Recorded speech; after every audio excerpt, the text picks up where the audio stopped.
अब classical language क्या होती है, क्लासिकल लैंग्वेज कितनी है, कब कब किसको दर्जा मिला, इसमें यूपीएससी पे एक सवाल आता ही आता है, क्योंकि यूपीएससी में एक सब्जेक्ट है इंडियन आर्ट एंड कल्चर। कौन सा है? Indian art and culture.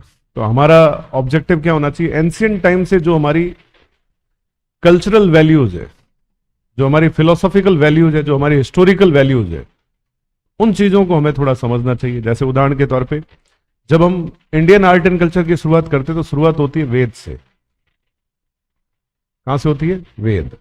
वेद है, उपनिषद है, ठीक है, और भी भारत में बहुत सारी चीजें हैं, पुराण है, ठीक है, आपने ऐसे नाम सुने हो कभी। इसके अलावा भगवत गीता है, ये हमारे लिए बहुत एसेंशियल है। इसके अलावा हमारे कुछ फिलोसॉफिकल एस्पेक्ट है, जैसे जैन दर्शन, बौद्ध दर्शन।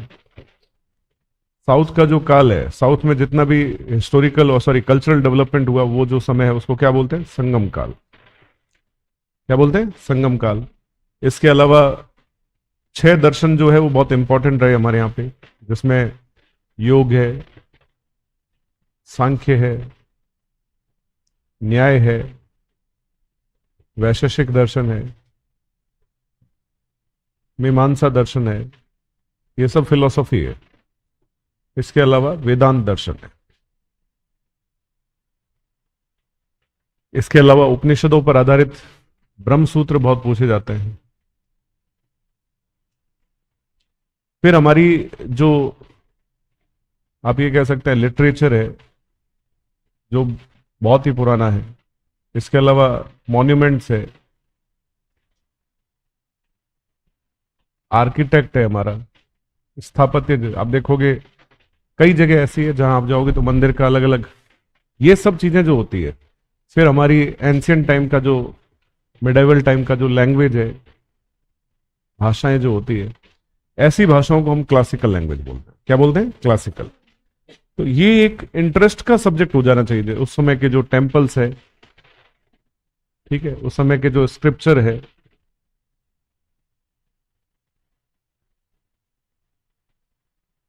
बहुत सारी चीजें, ये सब चीजों के बारे में यदि बच्चे का इंटरेस्ट जग जाए।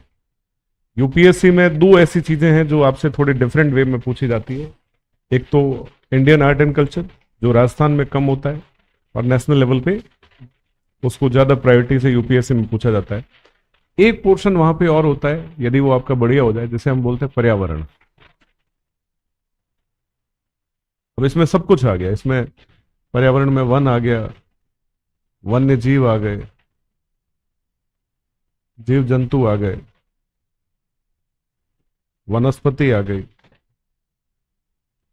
क्लियर है? इसमें जो सस्टेनेबल डेवलपमेंट है, आजकल हम कैसे पर्यावरण की संरक्षण कर रहे हैं, पर्यावरण को लेके जितने भी कॉन्फ्रेंस है, ठीक है, पर्यावरण एक बहुत बढ़िया बिंदु है। यदि इन चीजों पे हमारा ध्यान चला जाए तो मतलब ये इंटरेस्ट की बात है। यदि किसी बच्चे को लगता है कि साहब मेरे पास अभी टाइम है और मैं क्यों ना थोड़ा सा हायर लेवल की अप्रोच करूं, तो उसे जैसे पॉलिटी, इकोनॉमिक्स, ज्योग्राफी, हिस्ट्री और स्पेशली जनरल साइंस और टेक्नोलॉजी, ये पोर्शन तो उसको यहीं से डेवलप हो जाएगा एकेडमी के साथ। जैसे मैं कई बार बोलता भी हूं कि आरएस के साथ ही बच्चा चाहे तो अगली अप्रोच भी तैयार कर सकता है। तो ये चीजें तो आप यहीं से हमारे साथ तैयार कर सकते हो। जैसे पॉलिटी आप पढ़ रहे हो, ये पॉलिटी सेम है, बस ये है थोड़ा स्टैंडर्ड की बात जरूर आती है, लेकिन इतना भी स्टैंडर्ड कोई हाई नहीं है कि वहां चीजें हमसे बाहर चली जाए। ये पहला इंडियन कल्चर वाला पार्ट हो गया। दूसरा आपका कौन सा पार्ट है? पर्यावरण। और तीसरा पार्ट जो है, इसको मैं नाम दूंगा international relation and current affair. ये वहां अच्छा पूछा जाता है, इंटरनेशनल रिलेशंस और करंट अफेयर। वहां मतलब वर्ल्ड वाइड जो चीजें चल रही है, इंडिया का जो कॉन्सेप्ट है, वो बहुत मजबूती से पूछा जाता है। जैसे दुनिया में कौन कौन से ऑर्गेनाइजेशन है, कब कब क्या क्या कॉन्फ्रेंस होते हैं, अभी हाल ही में क्या क्या इश्यूज हुए हैं, ईरान इजराइल के बीच में क्या इशू है, यूक्रेन और रशिया के बीच में क्या विवाद है, ईरान और फलस्तीन के बीच क्या इशू है, भारत के, पाकिस्तान के, भारत चाइना के, भारत के अपने पड़ोसी देशों के साथ जो भी उसके रिलेशंस है, भारत के अमेरिका रिलेशंस है, इसको लेके दुनिया में जितनी गतिविधियां होती है, जब जब जो कॉन्फ्रेंस होता है, मोदी की जो जो ट्रेवलिंग होती है, हमारे जो जो स्ट्रेटेजिक डिसीजंस होते हैं, ये आपके वो इशू है जिसपे आप काम कर सकते हो। कई बार क्या होता है कि इंसान को, जैसे मैंने कह दिया कि भाई आप रोज एक कुछ लिख के लाओ, तो आप लिख के लाने के लिए, एक बच्चा तो अंधेरे में तीर मार रहा है, उसको लग रहा है कुछ भी लिखना है तो लिख के ले आओ, सर ने बोला है। अब मतलब कोई इशू काम का ही नहीं है तो भी वो लिख के ला रहा है। एक जैसे वो इन तीन बातों पे कुछ लिख के लाए, एक इंडियन कल्चर, एक वो पर्यावरण के बारे में, और तीसरा हमारे इंटरनेशनल रिलेशंस और करंट अफेयर के बारे में। रिसेंटली कुछ ऐसे इशूज आए हो जो बहुत ज्यादा पॉपुलर है, जैसे अभी सेंसस की बात चल रही है, कास्ट सेंसस की बात चल रही है, जाति जनगणना, वन नेशन वन इलेक्शन की बात चल रही है। ऐसे बहुत सारे मुद्दे हैं। तो मेरा ये मानना बच्चों, इन चीजों पे आप काम करो तो एवरी डे, जैसे एक टॉपिक उठा लिया कि साहब आज हम थोड़ा सा मैं वेदों के बारे में देखता हूं, वेद क्या, बेसिक चीजें समझ ली। हमारे पास में आज के टाइम में ऐसे गैजेट्स और ऐसे इक्विपमेंट्स है, जैसे मैं क्लास में जब भी आता हूं तो कोई एक बात आपको ऐसी बताने की हमेशा सोच रखता हूं जो आप अपने स्तर पर ला सकते हैं, क्योंकि रोल तो आप ही का है। हमारा काम तो कोच करना, गाइडेंस देना। अब किसी के दिमाग में बैठ जाएगा सब ऐसा कुछ करना है। अब जैसे मैंने इतना कुछ बताया, इसको लिखने वाले बच्चों की संख्या 1 या 2 ही है, भाड़ में जाए, क्या करना है। कारण, इसका सबसे बड़ा कारण बताऊं कि हमारी सोच क्या होती है। हम सोचते हैं कि हमें बस एक छोटा एग्जाम हम क्रैक कर लें, छोटी नौकरी हम प्राप्त कर लें, लेकिन फैशनेबल तरीके से हम बैच ज्वाइन कर लेते हैं आरएएस का, एसआई का। एसआई में एडमिशन लेने का मतलब, यदि आपके माइंड सेट, कई लोग होते हैं मतलब क्लासों में इसलिए भड़काते हैं वो कि उनका दिमाग एसआई लेवल की वैकेंसी तक होता है, तो एसआई लेवल की वैकेंसी वाला बच्चा पटवारी निकाल सकता है। हम लोग उसको कभी इस सोच के साथ पनपने नहीं देते, हम कोशिश करते हैं उसको आरएस की सोच के साथ आगे लाए। तो मैं ये चाह रहा हूं कि आप लोग इन चीजों पे भी रोज कुछ काम करें। डिफरेंट इश्यूज है, कौन कौन से, इंडियन आर्ट एंड कल्चर, ये वो चीजें हैं जो आईएएस प्री में अलग से पूछी जाती है, बस और कुछ नहीं है। 3 टॉपिक ऐसे हैं जो हमारे आरएएस से डिफरेंट है। वो 3 टॉपिक कौन से हैं? इंडियन कल्चर, पर्यावरण वाला इशू, और international relations and current affair. ये 3 चीजें हमारे यहां से थोड़ी सी अलग होती है उनकी, तब हमें ऐसा लगता है कि उनका पेपर हमारा पेपर बिल्कुल भी मैच नहीं करता, क्योंकि कई बार इनका वेटेज अच्छा खासा होता है। यदि मैं इन तीनों के वेटेज की बात करूं तो उनके पेपर का 40% वेटेज यहां से निकलता है। कितना? 40, कभी 30, कभी 40। तो 60-70% रोल जो हमारा सिमिलर है।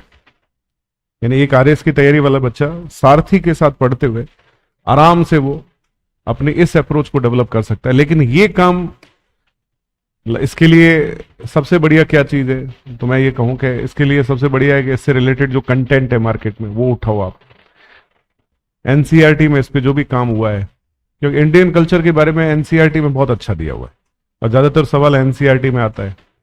तो अभी रिसेंटली आप देखो कि हमारी 6ठी से 12वीं तक की एनसीईआरटी शुरू हुई है, उसमें सर जो बता रहे हैं वो एक एक, जैसे किसी गुफा का नाम आ गया, उससे रिलेटेड कोई बात आ गई, उसको आप नोटिस करो और अपनी डायरी में चीजों को लिखो जैसे जैसे वो पढ़ा रहे हैं। सारी चीजें लिखने की रिक्वायरमेंट नहीं है, कीवर्ड्स आप मैनेज करो, किताब अपने सामने रखो, हाईलाइट करते जाओ और एनसीईआरटी के नोट्स बनाते जाओ।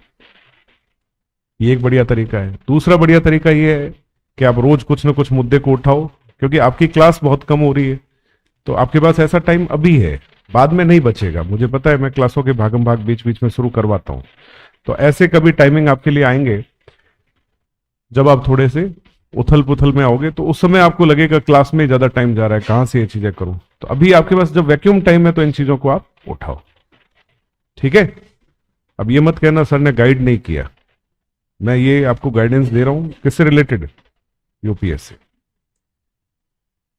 पीएसआई कम आरएएस, आरएएस कम आईएएस, ये अप्रोच हमारी होनी चाहिए कि हम थोड़ा, या फिर ज्यादा अच्छा है आईएएस कम आरएएस, आरएएस कम पीएसआई।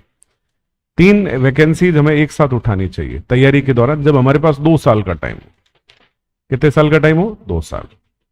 तो इससे क्या होगा कि ये चीजें हमने हमारे इंटरेस्ट में डाल दी और बाकी चीजें कोचिंग में आ जाएगी, पैकेज पूरा हो जाएगा। अब कोई ये सोचे कि मुझे यूपीएससी कहां से निकालना है, यहीं से बैठ के निकाल सकते हो। प्रीलिम्स का एग्जाम, मेंस थोड़ा सा डिफरेंट होता है क्यों डिफरेंट होता है कि मेंस में सिलेबस थोड़ा वहां अलग टाइप का है और वहां ऑप्शनल सब्जेक्ट लेने होते हैं, एक निबंध का पोर्शन भी पूछा जाता है। तो निबंध वगैरह ऑप्शन, जीएस वगैरह, करंट अफेयर वगैरह तो चलो ठीक है, यहीं से थोड़ा सा एलोबरेट कर लो आप चीजों को, लेकिन ऑप्शनल सब्जेक्ट जो होता है हर व्यक्ति की अपनी पसंद पर आधारित होता है। तो इसीलिए ऑप्शनल सब्जेक्ट जो होता है आपका वैकल्पिक विषय, वो अब कोई साइंस ओरिएंटेड लेता है, कोई आर्ट्स ओरिएंटेड लेता है, कोई कॉमर्स का विषय ले सकता है, कोई लैंग्वेज लेता है। तो वहां मैं ये कहूंगा कि वो आपकी पसंद है, वो हम लोग इसीलिए यूपीएससी में सब्जेक्ट ज्यादा है, और यूपीएससी की अप्रोच यदि कोई बच्चा करता भी है तो मैं तो उसको यही सोचता हूं कि उसकी जीएस की तैयारी एक जगह हो और उसकी ऑप्शनल सब्जेक्ट बढ़िया टीचर से हो। अब दिल्ली में भी जो बच्चे जाते हैं वो क्या करते हैं, जीएस का बैच ज्वाइन कर देते हैं, जीएस फाउंडेशन, वो किसी कोचिंग से कर लेते हैं, ऑप्शनल सब्जेक्ट वो किसी अच्छे टीचर से पढ़ते हैं। तो वो सब्जेक्ट जो होंगे वो आगे, जैसे एक सब्जेक्ट मैं थोड़ा सा आपको आगे मेंस में गाइड करूंगा, वो आपको बहुत अच्छा लगेगा यदि आप उसको ऑप्ट करते हो तो भी अच्छा। जैसे आपको सारथी से जिस सब्जेक्ट की मदद मिलेगी वो होगा पब्लिक एडमिनिस्ट्रेशन। कौन सा सब्जेक्ट होगा? यदि ये सब्जेक्ट आप लेते हो तो आपको यहीं से सारी तैयारी मिल जाएगी, फिर आप अपनी अप्रोच को बढ़ाने के लिए आगे जा सकते हो। तो बच्चों, मैं ये एक मॉर्निंग ब्रीफ था आपके लिए कि क्या चीजें आप कर सकते हो, ठीक है। जैसे कोई भी पूछे भारतीय दर्शन शुरू कहां से होता है? ऋग्वेद से। वेद के बाद उपनिषद आते हैं, वेदों का अंतिम भाग ही उपनिषद कहलाता है, उपनिषदों को ही वेदांत कहते हैं। फिर उसके बाद में हमारे देश में ब्रह्म सूत्र है, भगवत गीता है, पुराण है, जैन दर्शन है, बौद्ध दर्शन है। एक दर्शन इसके साथ और जुड़ जाता है जिसे बोलते हैं चारवाक दर्शन, ये भी बहुत अच्छा दर्शन है। साउथ का जो पूरा डेवलपमेंट समझना हो, संगम काल। अब जैसे कभी आपने खजुराहो वगैरह नाम सुने, सुना है खजुराहो? एनसीईआरटी में इनका बहुत अच्छा बेस मिलता है। कहीं अजंता एलोरा की गुफाएं, महाराष्ट्र की गुफाएं, इधर औरंगाबाद, ये सब चीजें जो है ना, ये बस हमारे कल्चर में दिमाग में हो कि कहाँ कहाँ हमारे टेम्पल्स है, कहाँ कहाँ भारत में कोई मठ है, ठीक है। शंकराचार्य ने कौन से 4 मठ स्थापित किए हिंदू कल्चर के बारे में। इसके अलावा जो अन्य रिलीजन है उनके, जो आप ये कह सकते हो कि रिलीजन मेन प्लेस है, उनके बारे में, उनकी लैंग्वेज के बारे में, भारत में बाहर बाहर से कौन आए, हिस्ट्री के साथ लोग पढ़ते हैं इन चीजों को, लेकिन वो फिर क्या प्योर हिस्ट्री उनको ज्यादा, आजकल बच्चों की सोच ये हो गई है वो हिस्ट्री में इधर उधर की बातें ज्यादा सुनते हैं। आजकल टीचर भी ऐसे आ गए, मतलब यदि मैं ये बात करूंगा क्लास में आके तो मैं कहीं ना कहीं सब्जेक्ट ओरिएंटेड करूंगा। मुझे मोटिवेशन और सब्जेक्ट ओरिएंटेड बात से हटके दूसरी बात करना पसंद नहीं है, मेरी रुचि में नहीं है। अब वो पता चला कि किसी अलग अलग थीम में वो पता नहीं कहां कहां तक ले जा रहे हैं। कई बार आपको ये ध्यान रखना है कि घर पे भी आपको यदि कोई टॉपिक वाइज टॉपिक डेवलप करने हैं तो आप कहां से करो, जो आपके सिलेबस से रिलेवेंट होंगे। इसे आप पत्थर की लकीर बना दो। आज जो मैंने 20 मिनट आपसे बात की है, 15-20 मिनट जो भी आप समझो, ये बहुत जरूरी बात थी ये समझाने के लिए कि यूपीएससी में कौन सी ऐसी 3 चीजें हैं जो हमसे डिफरेंट होती है। समझ गए? ये 3 चीजें वहां डिफरेंट होती है, यहीं से बच्चा पिछड़ जाता है। यदि वो इन चीजों को थोड़ा सा ढंग से ले लेता है तो बस वो आरएस की तैयारी के साथ साथ आईएएस की तैयारी भी कर सकता है। दूसरा, आप न्यूज़पेपर अच्छे से पढ़ो, कुछ बेसिक मैगजीन्स लेके आओ जिसमें करंट अफेयर और ये चीजें दी होती है। तो मैगजीन्स में क्या होता है, कई जैसे क्रॉनिकल है, इंग्लिश में एक अच्छी मैगजीन है क्रॉनिकल, उसे आप ला सकते हो। ये मैगजीन्स क्या होती है कि पूरे महीने का सार जो है वो तो आपको देती ही देती है, लेकिन ये कहीं ना कहीं जीएस और करंट अफेयर रिलेटेड बहुत सारी चीजों का पैकेज बना के भी देती है। क्योंकि बनाने वाले बच्चों के दिमाग में सीधा एक टारगेट सेगमेंट कौन होता है, सिविल सर्विस स्टूडेंट, तो ये उनके लिए पैकेज तैयार कर दिए। तो कई चीजें हमारे काम की, एक भी चीज उसमें ऐसी चीज नहीं है जो हमारे काम की नहीं होती। तो मंथली मैगजीन हमारे हाथ में होगी तो ये चीजें हमें और सपोर्टिव होगी। ठीक है बच्चों?